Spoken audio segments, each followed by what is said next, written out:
नमस्कार. अमृत मराठी खजाना चॅनलमध्ये आपले मनापासून खूप खूप स्वागत आहे. आज मी तुम्हाला आळूच्या पानांची अगदी झटपट आणि सोपी अशी रेसिपी दाखवणार आहे. अगदी नवीन अशी, तुम्ही ही कधी पाहिलीही नसेल. या ठिकाणी मी ही आळूची पाने घेतलेली आहेत 10-12. ही आमच्या गार्डनमधील आहेत. या ठिकाणी मी लसणाच्या पाकळ्या 3-4 घेतलेल्या आहेत. त्या मी बारीक कट करून घेतलेल्या आहेत. या ठिकाणी मी 3-4 हिरवी मिरची घेतलेली आहे, ती मी बारीक कट करून घेतलेली आहे. या ठिकाणी मी कांदा घेतलेला आहे एक, तो मी छानपैकी बारीक चिरून घेतलेला आहे. आपण प्रथम ही सगळी पाने बारीक चिरून घेणार आहोत. तर या ठिकाणी मी ही पाने छानपैकी बारीक चिरून घेतलेले आहेत.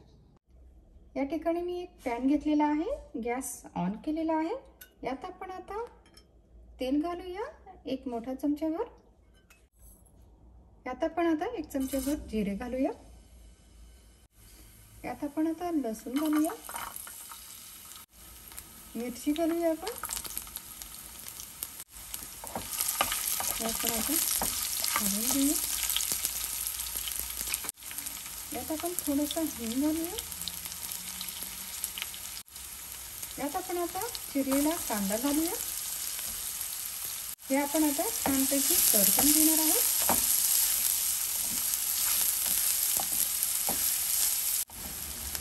कांदा आपला छानपैकी परतला आहे आणि आपण ही आता चिरलेली जी आळूची पाने आहेत ती आपण यात घालणार आहोत. आणि आता आपण हे सगळे छानपैकी मिक्स करून घेऊया.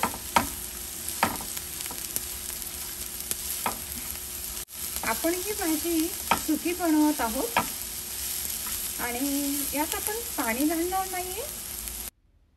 आपण आता हे 2-3 मिनिटांसाठी झाकून ठेवूया.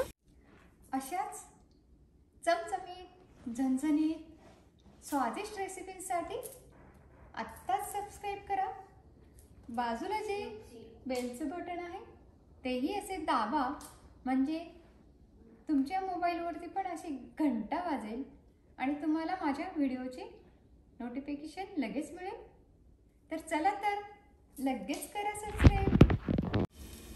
2-3 मिनिटं झालेली आहेत. आपण आता झाकण काढूया. यातून परत एकदा हलवून घेऊया.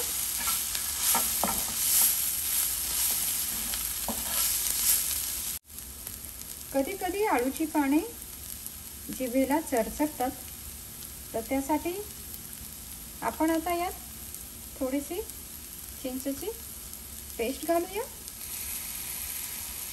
तुमच्याकडे आमसूल असेल तर त्याचा तुम्ही वापर करू शकता, किंवा चिंच असेल तर तिथे तुम्ही घालू शकता.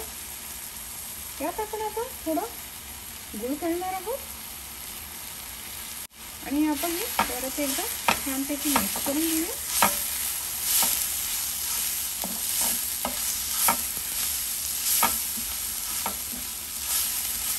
गूळ आणि चिंच घातल्यामुळे त्याचा जो चरचरीतपणा असतो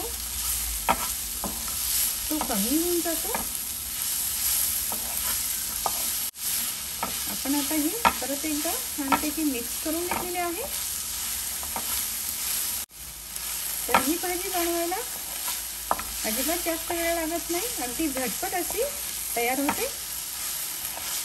तर आपली ही आळूच्या पानाची सुकी भाजी तयार आहे. तर आपण आता ही एका बाउलमध्ये काढून घेऊया. तर या ठिकाणी आपली आळूच्या पानांची सुकी भाजी रेडी आहे. ही अगदी चविष्ट अशी तयार झालेली आहे.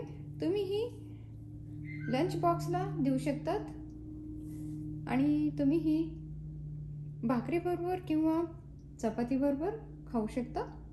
तर तुम्ही ही नक्की बनवा.